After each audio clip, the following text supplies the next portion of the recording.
ಏನು ನಮ್ಮ ಬೈಲಹೊಂಗಲ ತಾಲೂಕಿನ ಮರಕಟ್ಟಿ ಗ್ರಾಮ ಪಂಚಾಯತಿ ವ್ಯಾಪ್ತಿಗೆ ಬರುವಂತ ಹಳ್ಳಿಗಳ ಬೆಳೆ ಹಾನಿ ಪರಿಹಾರದಲ್ಲಿ ಅಲ್ಲಿರುವಂತ ತಲಾಟಿಗಳಾಗಿರ್ಬೋದು, ಸರ್ಕಲ್ಗಳಾಗಿರ್ಬೋದು, ತಹಶೀಲ್ದಾರ್ ಆಗಿರ್ಬೋದು ಒಂದು ತಾರತಮ್ಯವನ್ನ ಮಾಡಿದ್ದಾರೆ. ಈ ಬಾಜುಕಿ ಹೊಲ್ದಂಗ್ ಕೊಟ್ಟಿದ್ದಾರೆ ಮತ್ತು ಅದ್ರ ಬಾಜುಕಿ ಹೊಲ್ದಂಗ್ ಕೊಟ್ಟಿಲ್ಲ.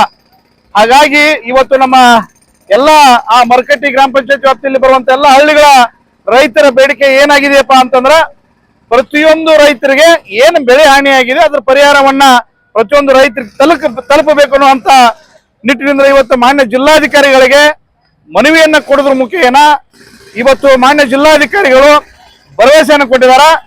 ಇನ್ನು ಉಳಿದಂತ ರೈತರಿಗೂ ಕೂಡ ನಾವು ಬೆಳೆ ಹಾನಿ ಪರಿಹಾರವನ್ನ ಒದಗಿಸ್ತೀವಿ ಅನ್ನುವಂತ ಭರವಸೆಯನ್ನು ಕೊಟ್ಟಿದ್ದಾರೆ.